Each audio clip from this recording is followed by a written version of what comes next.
भारत की पारिस्थितिकी ecology of India very important for all next Rajasthan exams like video, Rajasthan police etcetera. और साथ ही इस वीडियो में हम चर्चा करेंगे इसके करंट डेटा के ऊपर भी कि अभी जो है हाल ही में भारत में क्या क्या पारिस्थितिकी तंत्र में हो रहा है। फॉर एग्जाम्पल कि अभी लेटेस्ट कौन सा जो है स्थल उसे रामसर साइट्स में शामिल किया गया है, सूची में शामिल किया गया है। कौन कौन से ऐसे अभ्यारण्य हैं, कौन से ऐसे राष्ट्रीय उद्यान हैं, आइए चर्चा करते हैं डिटेल में। फर्स्ट ऑफ ऑल हम समझ लेते हैं इकोलॉजी को। इकोलॉजी क्या होती है? प्रकृति में जितने भी जीव हैं और पर्यावरण है उनके मध्य जो भी रिलेशन होते हैं, संबंध होते हैं, उसकी स्टडी हम किस में करते हैं? इकोलॉजी में। तो जो इकोलॉजी वर्ड है उस शब्द का प्रयोग सर्वप्रथम किस वैज्ञानिक ने किया था? कई बार एग्जाम में पूछ लिया जाता है, अतः याद होना चाहिए। तो याद रखें 1866 में अर्नेस्ट हैकल ने किया था। यहीं पर जान लेते हैं इकोसिस्टम के बारे में। अब देखिए इकोसिस्टम क्या होता है। जीव मंडल में जितने भी जैविक और अजैविक घटक होते हैं उन्हें क्या कह दिया जाता है? संयुक्त रूप से पारिस्थितिकी तंत्र या इकोसिस्टम। और ये जैविक और अजैविक घटक सभी क्या होते हैं? पारस्परिक क्रिया में सम्मिलित होते हैं। अब ये इकोसिस्टम शब्द किसने दिया? तो जानते हैं 1935 में एजी टांसले ने। तो देखिए इकोलॉजी और इकोसिस्टम में जो डिफरेंस है वो समझ में आ गया होगा कि जीवों और पर्यावरण के बीच में जो संबंध होता है उसका अध्ययन हम इकोलॉजी में करते हैं। और जितने भी जीव होते हैं, पर्यावरण है, जैविक अजैविक घटक है, आपस में जो भी क्रिया करते हैं उन सभी को मिलाकर के क्या कहा जाता है? इकोसिस्टम कहा जाता है। तो इकोलॉजी शब्द दिया था 1866 में अर्नेस्ट हैकल ने। इसी प्रकार से इकोसिस्टम जो शब्द है वो 1935 में एजी टांसले ने दिया था। अब जानते हैं इकोलॉजी का हिंदी अर्थ। यदि किसी को कंफ्यूजन है यहाँ पर तो इसका हिंदी अर्थ भी हम देख लेते हैं, दैट इज पारिस्थितिकी। और इकोसिस्टम का मतलब हो जाएगा पारिस्थितिकी तंत्र। तो ये हो गया है इंट्रोडक्शन। अब देखते हैं आगे। अब एग्जाम में आपसे पूछ लिया जाए कि फादर ऑफ इकोसिस्टम कौन है, तो आप टिक लगाएंगे इन दोनों में से किसी एक पर। नहीं जी, न तो एजी डांसले है ना ही अर्नेस्ट हैकल है, ये है ईपी ओडम। इन्हें फादर ऑफ इकोसिस्टम कहा जाता है क्योंकि संकल्पनात्मक व्याख्या जो है वो इन्होंने ही की थी इकोसिस्टम की। अब जानेंगे पारिस्थितिकी तंत्र के घटक के बारे में।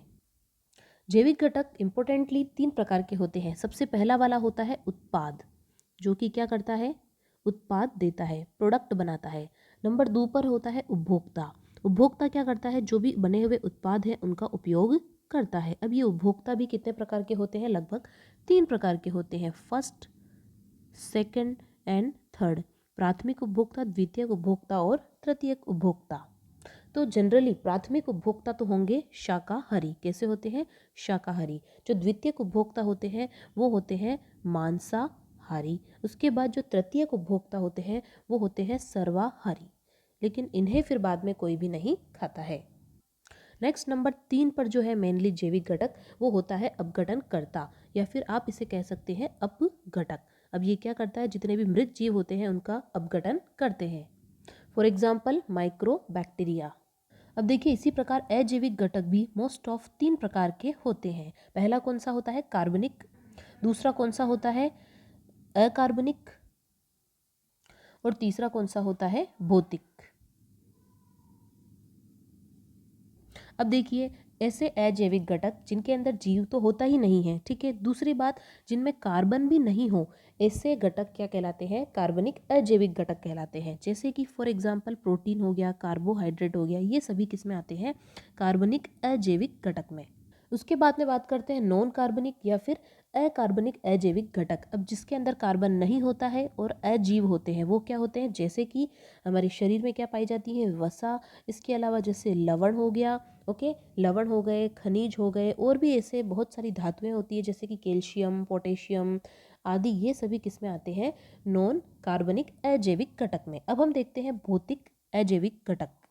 भौतिक में प्रकृति से हमें क्या प्राप्त हो रहा है? जैसे कि सूर्य का प्रकाश मिल रहा है हमें, ओके। साथ ही क्या पवन बहती है, वायु, ऑक्सीजन जो होती है। उसके अलावा भौतिक में क्या देख सकते हैं हम? मृदा।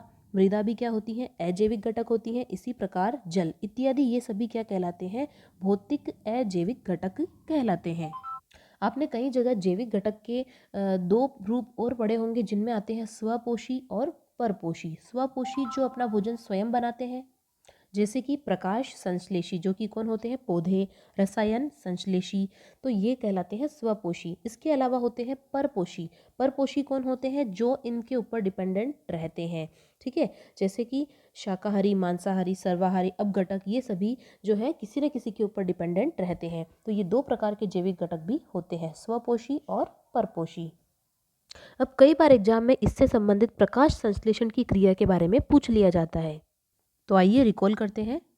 क्या होता है इसके अंदर, कार्बन डाइऑक्साइड और जल की आपस में क्या हो जाती है, क्रिया, और किसकी उपस्थिति में, सूर्य की प्रकाश की उपस्थिति में, अल्ट्रावायलेट इसे बोल सकते हैं, और हरित लवक, या फिर आप इसे क्या बोल सकते हैं, पर्णहरित और क्लोरोफिल, किस में परिवर्तित किए जाते हैं, ग्लूकोज में। और ग्लूकोज का फॉर्मूला क्या होता है, C6H12O6, दैट इज ग्लूकोज।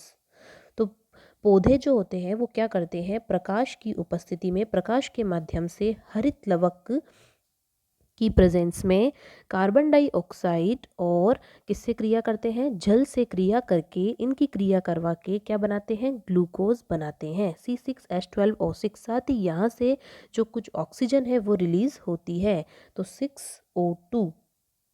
अतः जो पौधे होते हैं वो उत्पादक होते हैं। इन उत्पादक को क्या कहा जाता है, स्वपोषी कहा जाता है, क्योंकि ये अपना जो भोजन है वो स्वयं बनाते हैं। सबसे पहले होते हैं उत्पादक। पारिस्थितिकी तंत्र की कार्य योजना कैसी होती है, कैसे ये काम करते हैं, आपस में क्या संबंध होता है। तो देखिए, सबसे पहले उत्पादक।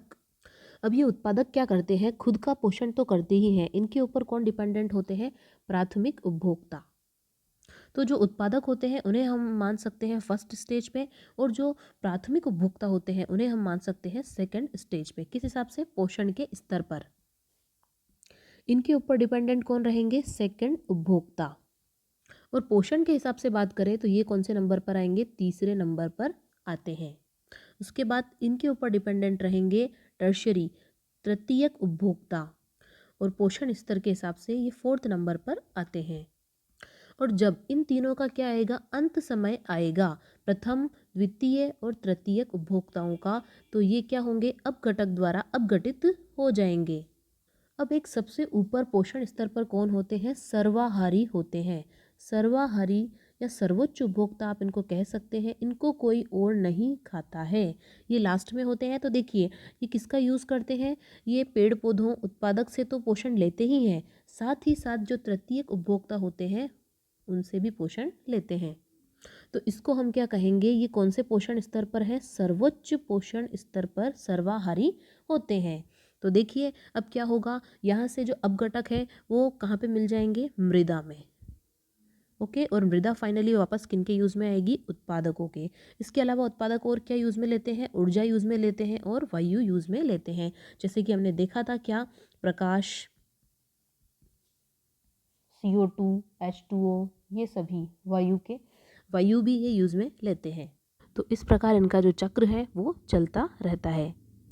अब देखिए, जो पारिस्थितिक तंत्र होता है वो भी दो प्रकार का होता है। फर्स्ट वन इज कृत्रिम, सेकंड वन इज प्राकृतिक। तो अभी हम पढ़ेंगे प्राकृतिक पारिस्थितिकी तंत्र में भारत में नम भूमियाँ, वेटलैंड्स। देखिए, जानते हैं सबसे पहले ये आर्द्र भूमि होती क्या है। आर्द्र मतलब आपको पता चल रहा है कि ये दलदली भाग होता है। तो इनकी जो जल गहराई होती है वो लगभग 6 मीटर तक होती है। इन्हें क्या कहा जाता है, प्रकृति का गुर्दा भी कहा जाता है। और इनको संज्ञा दी गई है रामसर साइट की। और ये जो है लगभग कुल क्षेत्रफल के 4.64% भाग पर फैले हुए हैं। इसके अलावा इसको पहली बार पहचान कब मिली थी, 1971 में। कहाँ पर, ईरान के रामसर सम्मेलन में मिली थी। चलिए अब बात करते हैं भारत के संदर्भ में। आइए देखते हैं इंपॉर्टेंट आंकड़े। भारत में जो रामसर साइट है कुल है 47, पहले थी 46 और अभी हाल ही में ये हो गई है 47। 2021 में 5 नई साइटें लेटेस्ट जुड़ी हुई है इसके अंदर। देखिए, गुजरात में थोल और वाधवाना, हरियाणा में सुल्तानपुर और भिंडावास, और उत्तर प्रदेश में अभी हाल ही में हैदरपुर वेटलैंड को भी रामसर साइट में शामिल कर लिया गया है। तो ये आपके लिए हो जाएगी करंट अफेयर की एक न्यूज़। आइए जानते हैं कुछ रोचक बातों के बारे में। देखिए, सबसे बड़ा रामसर स्थल कौन सा है, सुंदरवन सबसे बड़ा रामसर स्थल हमारे भारत में। रेणुका जो है वो सबसे छोटा रामसर स्थल है। सुंदरवन कहाँ पर है? वेस्ट बंगाल में है। और जो रेणुका है वो कहाँ पर है? हिमाचल प्रदेश में। पूछा जाए यूपी में टोटल कितने रामसर स्थल हैं, तो वो है 9। और राजस्थान की बात करें तो सिर्फ 2 रामसर स्थल यहाँ पर है, बाकी जो है वो प्रस्तावित हैं। यदि आप राजस्थान के एग्जाम दे रहे हैं तो इस संदर्भ में ये भी बहुत इंपॉर्टेंट हो जाता है कि राजस्थान में कुल कितने रामसर स्थल हैं, वो है 2। और कौन कौन से हैं? केवलादेव नेशनल पार्क है, केवलादेव राष्ट्रीय उद्यान, और दूसरा कौन सा है? सांभर झील। तो राजस्थान में कुछ और प्रस्तावित भी हैं, जैसे कि मानसागर झील है, उदय सागर झील है आदि। सर्वप्रथम भारत में घोषित रामसर स्थल जो है वो पहली है चिल्का लेक, जो कि कहाँ पर है? उड़ीसा में है। और नंबर 2 पर जो है केवलादेव राष्ट्रीय उद्यान को क्या बनाया गया था? रामसर स्थल में शामिल किया गया था। स्थलीय पारिस्थितिक तंत्र में एक इम्पोर्टेंट टॉपिक आता है घास के मैदान। कई बार यहाँ से क्वेश्चन पूछ लिए जाते हैं, जैसे कि आपने सुना होगा सवाना, स्टेपीज, पंपास, डाउन्स। तो देखिए सवाना घास के मैदान कहाँ पर पाए जाते हैं? अफ्रीका में। स्टेपीज के यूरेशिया में। यूरेशिया जो है वो यूरोप और एशिया का संयुक्त नाम है। पंपास के मैदान दक्षिणी अमेरिका में पाए जाते हैं। डाउन्स ऑस्ट्रेलिया में। कई बार ये क्वेश्चन मिलान करो के रूप में पूछे गए हैं, तो सवाना का मिलान अफ्रीका से, स्टेपीज का यूरेशिया से, पंपास का दक्षिणी अमेरिका और डाउन्स का ऑस्ट्रेलिया। कुछ और घास के मैदान है, देखिए प्रेरी है उत्तरी अमेरिका में, कैंपोस है ब्राजील में, वाइल्ड है दक्षिण अफ्रीका में, कैंटबरी न्यूजीलैंड, पुस्टाज हंगरी। और बाकी हमने देख ही लिए थे। सवाना कहाँ पर है? अफ्रीका में है। स्टेपीज यूरेशिया में। इसके अलावा हमने और देखा था एक पंपास, वो कहाँ पर? दक्षिणी अमेरिका में, सॉरी। इसके अलावा एक और देखा था हमने डाउन्स, ऑस्ट्रेलिया में। जब हम बात करते हैं स्थलीय पारिस्थितिकी तंत्र की, तो इसके अंदर एक और पारितंत्र आता है जिसका नाम है वन पारितंत्र। और देखिए टोटल जो वन पारितंत्र होता है 3 भागों में विभाजित है। पहला कौन सा होता है? उष्ण कटिबंधीय। दूसरा कौन सा होता है? शीतोष्ण कटिबंधीय। और तीसरे कौन से वन होते हैं? शंकुधारी।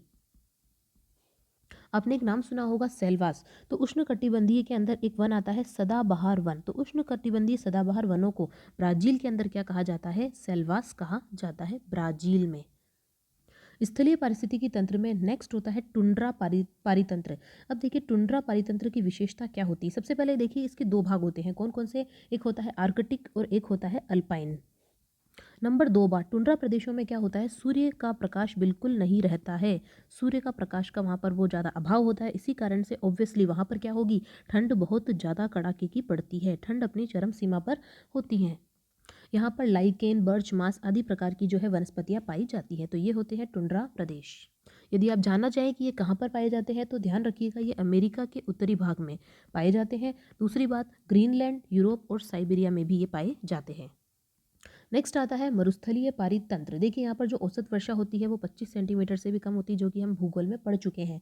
25 सेंटीमीटर से भी कम जो है इसमें यहाँ पर वर्षा होती है। यहाँ पे गर्म और ठंडे अलग अलग प्रकार के मरुस्थल पाए जाते हैं। यहाँ की जो मिट्टी होती है वो बहुत जल्दी ठंडी तो बहुत जल्दी गर्म भी हो जाती है।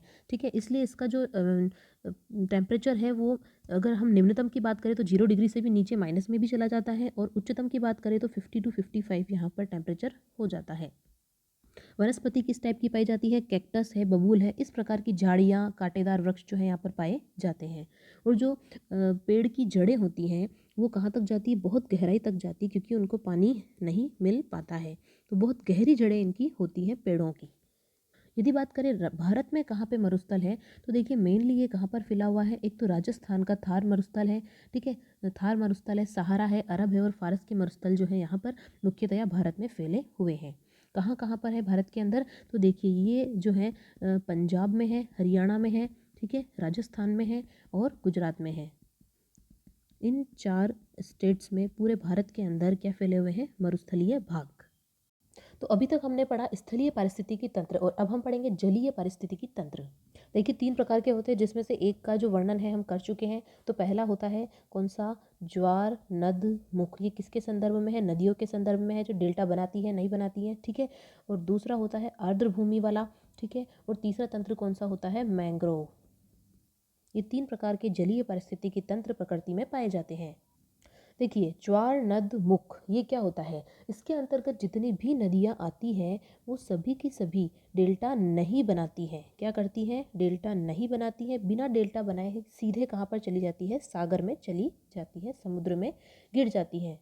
अब इसके अंदर मेनली वो नदियाँ आती हैं जो कि कहाँ पर गिरती हैं, अरब सागर में। और अरब सागर में गिरने वाली नदियों में मुख्यतः कौन कौन सी नदियाँ हैं, तो याद रहे नर्मदा है, ताप्ती है, मांडवी है। ये जो नदियाँ हैं वो क्या करती हैं, ज्वार नदमुख का निर्माण करती हैं। और यदि आपको ज्वार नदमुख मतलब समझ में नहीं आ रहा होगा तो आपने एस्चुरी नाम तो ज़रूर सुना होगा। तो ये एस्चुरी और ज्वार नदमुख जो है वो सेम होती है। तो एग्ज़ाम में ये भी पूछा गया है कि कौन सी नदियाँ एस्चुरी बनाती है और कौन सी नहीं बनाती है, तो आपको स्पेशली इनके बारे में ध्यान रखना चाहिए। पारिस्थितिकी तंत्र में एक टॉपिक आता है सागरीय पारितंत्र।